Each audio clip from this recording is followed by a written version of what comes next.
Hello my dear students, welcome back to our English class. That is English for class 10. Today we are going to discuss about something different.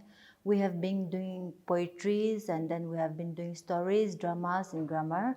But today this will be a different class. Why? Because we will learn the different kinds of poetic devices used by the poets, okay? You know who are poets by now? Poets are the ones who write poetries, right? For a carpenter, he needs very good tools to build a table, a furniture, or the houses, right?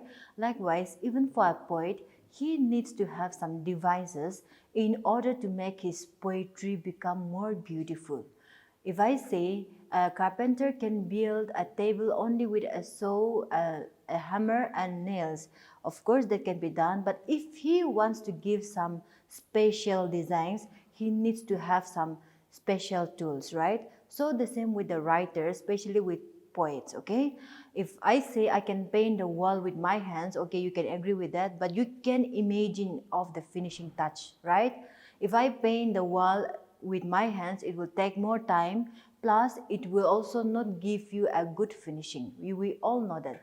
And so the same with poets. They can write with simple languages that we use it for our conversation. You also find that in poems, the languages used by the poets are a little different, and it makes the poem a little more different than the usual writings, and it also makes it beautiful. We know all those things, isn't it? We keep discussing about some poetic devices, but we have not done any such thing in detail. So today I have made up my mind to teach you the different poetic devices, because I know I'm teaching some very good poets, scholars and writers too. Many of you would one day become poets, right? And for this you may need to take the help of these explanations. In your higher classes, you will get more detailed explanations. But before that, we need to have a basic idea, a rough idea of what poetic devices are. Then only we can be able to learn the details. We know we cannot learn studying words unless we know the letters, that is the alphabet. So the same thing with you all. We will discuss some poetic devices and also the themes. Okay, themes I will come to that later. In a poetic devices, you will see metaphor. You might have heard and you get questions based on metaphor, right? And I'm sure sometimes you find it difficult unless your teacher explains it well to you. In your class 7, 8, you did not learn much of these things. In class 9, you did a little bit, but this explanation is going to help you clear your doubts, because there are some similarities that you find difficult, okay? A metaphor is a poetic device, okay? It's a poetic device, or we call it a figure of speech. And in a metaphor, you will see that there are some comparisons being made, okay? We know that if there are comparisons, you use the word like as she is as beautiful as a queen, or she is as beautiful as a model. Whatever you want to say, that is a comparison. But when it comes to metaphor, you will not find the word as, like, similar and so on. And that is one thing that you have to keep in mind. You cannot claim all the words that brings comparison and claim that as metaphor, because that is going to be a different thing. If you find a word I have not mentioned here, I'm sorry, but a simile, we have been discussing about that also. In a simile, you will find the word as. She is as bright as the sun, okay? You have been making a comparison, right? If you remember, there are also some sentences like, her smile was a ray of sunshine, isn't it? That is one thing that the comparison is being made. Her smile, that means the smile of a girl is compared to the beauty of the sun rays, right? And in that case, you do not see any words like as, like, and so on. That those types of sentences are called as metaphors. That means the poet is using the figure of speech called metaphor. He had made a comparison, but he did not bring words which show us that he is comparing. Without we knowing it, or without our knowledge, he had already made a comparison between the smile of the girl and the rays of sunshine. But now we understood what metaphors are, isn't it? And this kind of devices makes the poetic writing even more special. And even if nobody tells you that it is a poem, if you see a paragraph written in a poetic way, you will obviously get to know it. Why? Because the poet uses poetic devices to beautify their writing. Okay, so that is metaphor. Second one, we are coming to personification. What is personification? You know person, right? You are a person, I am a person, and so also everyone on this earth is a person. Sometimes you see that the poet personifies things.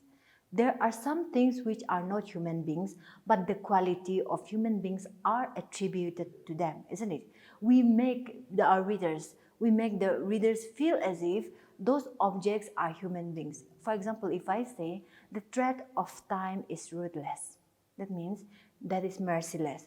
How can time work upon us? The treading, okay?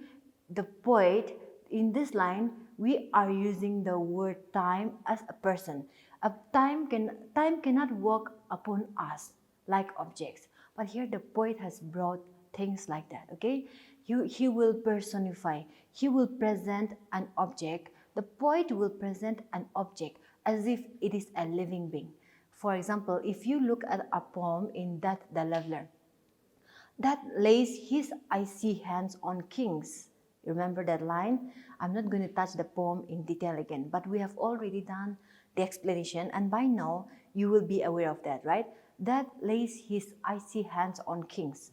Then here in that line, the poet talks about the power of that he does not leave anyone, okay, based on their class or their status.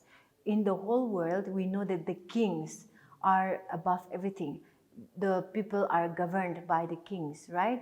Earlier, when there was still monarchy, we know that the kings had a lot of power. Whether they are right or wrong, they will always be in power. Whatever they say, the people, that means his subjects, have to accept it. And so likewise, that lays his icy hands on kings. That does not come and place his palm on kings, right? But when the time comes, that will always be faced by everyone on this earth. If I ask you, if there is any one of you who can live your entire life forever and ever without dying, that is something that we are all going to laugh at, isn't it? We're going to scoff at that idea. So here, the poet has described that, has presented that as a person, as if he comes and places his hands on people, right? And then we have alliteration. Alliteration is also a poetic device, okay? Here, alliteration can also be called as tongue twisters. You play a lot of tongue twisters games in the school, right? You will try to bring some word. She sells seashells on the seashore. Example, that is a tongue twister. So likewise, alliteration is a line where you will find 2-3 words starting with the same letter, or maybe their pronunciation are all same, okay? You have seen example in one of our class 9 poems last year. We did his horseman hard behind us ride. His horseman hard, all those 3 words starts with the letter H, and that is called an alliteration. See, they rhyme with each other very well, and so whenever you see a sentence with the same letter starting over and over again, like I said, his horseman hard behind us ride, and so that is an alliteration. Those are a type of task, a task that we have to try, right? It is tongue twisting sentences. And so if you find those things, and sometimes you will even get questions like this in the above mentioned lines, what is the figure of speech used by the poet? In that case, if you find those words, it will be alliteration, isn't it? So that is another poetic device, and the next one is metonymy. Okay, what is metonymy here? And that is a figure of speech that replaces the name of a thing, okay, which is not very closely related. For example, you see the pen is mightier than the sword. How can we compare the pen and a sword, right? It shows that it's more powerful. See, this kind of words, especially used in Proverbs, we call that as metonymy. If you want to look at your book, you can also turn to page number 26, which I am not going to read with you all, because if I explain in simple terms, then only you can understand. That's why I'm not referring to the book right now. And so in a metonymy, the example that I gave you was, pen is mightier than the sword. Pen and sword are not related at all, right? But the poet has brought a comparison, okay? It has brought a comparison that one is better than the other. Not a comparison like the metaphor. Even metaphor is a comparison, you have to know that. But the poets uses metaphor to bring the two qualities, right? To bring the qualities in the same level. But in metonymy, though comparison is made, one would be weaker and one would be stronger. And you will find that in the sentence that I gave you, the pen is mightier than the sword, okay? And the next one that we are going to discuss is transferred epithet, okay? Transferred epithet, in this, you will find that an adjective, see, we have to know grammar again, isn't it? An adjective defines the object again. It was a careless mage. How can the mage be careless, right? It's the players. The players are careless and not the mage, but here, in order to qualify an object, some kinds of adjectives are used. And if you don't know adjectives, adjectives are words that talks about the noun or pronoun, right? So there will be certain qualities that will be given to describe the noun, okay? Describe the noun, pronoun, or the object. Here we are not in grammar class. You might be a little confused on why I am teaching you adjective again, but it is because you have to know about it. Unless you know adjective, you cannot know what is a transferred epithet, okay? The careless mage, you will find that in one of your poetry that is in that the leveler again. You will find that, and if you go, you will find that in transferred epithet in stanza 1, okay? You will find that, and I'm going to leave that to you because I've already mentioned the stanza. It's your work to find it out and see whether you really understood what is a transferred epithet or not, okay? These are some things that I want to discuss. And then one more thing that I could not write is imagery. You always come across the word imagery while doing your poetry, right? And in this case, imagery, you can also consider it as the mental picture, okay? You do not see it, but you do not see it with your eye, but you feel as if you can see the picture because the poet has presented it in a very beautiful way, and you begin to feel like you see those pictures in your mind's eye. Okay, let me make it simpler. The mind's eye. You may not see it. If you read about a poem, okay, if any one of you still remember the poem piece, I would like to build a house, a home furnished with love, snow white turtle doves around, right? That you studied in your lower classes, the snow white turtle doves, the honeybees buzzing around. See, the poet has not drawn a picture literally with his pencil, but we can still picture the house, right? We can picture the bees buzzing around. See, those type of pictures that we make in our mental eye, okay? I say the mental picture, right? Those type of things are called as imagery. And for a poet, imagery is one of the very strong device that poets use. Why? Because it arouses the interest that is within us. Sometimes you feel bored, I'm sure. You will not deny it. You don't want to study at times. Even when your elders, your teachers are telling you, you do not want to study. But when you get this type of writings, your interest that is within is aroused and you still want to continue on, okay? And with these devices, poets attract us. They attract our interest so that we will get more interested in their work of art, okay? And this is what makes a poet even more special. A poet writes poems, story writers, the different kinds of writers will also be there, but what distinguishes poets from the other writers are their poetic devices, which makes it even more beautiful than the other writings. Not everyone can be poets, okay? You have to be creative. And I know many of you who are still listening to me now are going to be great poets. You might be already writing and you would still like to continue writing. If you have that passion in you, do not stop, my dear students. I'm telling you, you can write a beautiful poem with the most ordinary topic, the ones whom others consider it to be a very ordinary. Take the example of an ant. If you see an ant crawling around you, moving around you, you can even create a poetry out of it, right? You can even create a poetry because it depends on the creativity. It's not on the topic. You might be thinking that you want to write a poem, but you are not getting the exact topic that can make your readers interesting. I'm telling you again, it is not the topic, it is your creativity that makes your writing beautiful. You can just write very simple poems about your room. And who thinks that a room is special, right? It is a place that we see every day. But you can describe your room in such a way that it can inspire the readers. It can inspire others to follow your steps because you have given them an inspiration which has made them realize that it is not about the topic that you are writing, but it is your way of writing, your creativity, the languages that you use. Those makes it extraordinary, okay? And these are the themes, the devices that we have discussed and theme, okay? I'm just going to take a short time to explain what is a theme. Sometimes we give questions, right? You get questions on, write on the theme of that particular poem that the leveler, maybe the listeners, you are asked to write the theme, but we see that there are some students who gives us a kind of summary when we ask for the theme.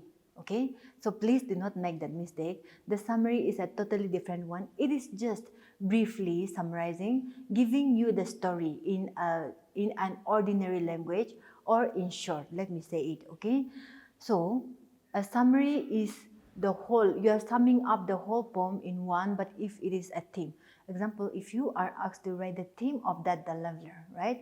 It presents the invincibility of that. That means the power that has. And it has no distinction between the rich and the poor, the strong and the weak. Those are the themes, okay, that the poet presents to us. You do not have to write the summary and you do not have to follow the sequence again, okay? If you want to look at the themes, you will find that in page number 24, you will find a short example. That is just a short example, but you will see that the poet presents to us the pride that we achieve, okay? The pride that we have because of the achievements in our life. It may be from wars, right? It may be an achievement from wars. Now, in our present context, it is not about wars. People may be proud of the degrees that they hold, but all those things are going to be futile again. It is going to be useless the day death comes. But here in this poem, the poet also tells us that not everything is useless. The good deeds that one person does are the things that are going to remain even after the death of a person, okay? So that is one thing that you have to keep in your mind. And if you are asked about the theme on the listeners, what should you write? The poet presents to us the narrow-mindedness of the modern man. The person here, the visitor who came to a lonely house in the middle of the night, did not believe in the existence of supernatural beings or ghosts, okay? Let us present it in our terms. The poet describes the visitor as a person who does not believe in the presence of ghosts. Though he is very sure that those are not human beings, he still could not believe his eyes that there were some people who are not human beings, right? And so in the listeners, I'm bringing everything here together because I want you to know what a theme of a poem is. Do not give us summary when we ask for the theme of a poem, okay? He presents to us that there is an equally parallel world of the supernatural, okay? The supernatural where we do not understand. Sometimes the modern man is so advanced in their thinking that he or she disrespects the level of another world that is equally or that is at par with our lives, okay? So I hope with that short explanation, you are clear with the poetic devices and the themes in poetry. And with this, we are going to conclude our class today. Please stay tuned for the classes that will follow up because we are going to continue another topic. Thank you.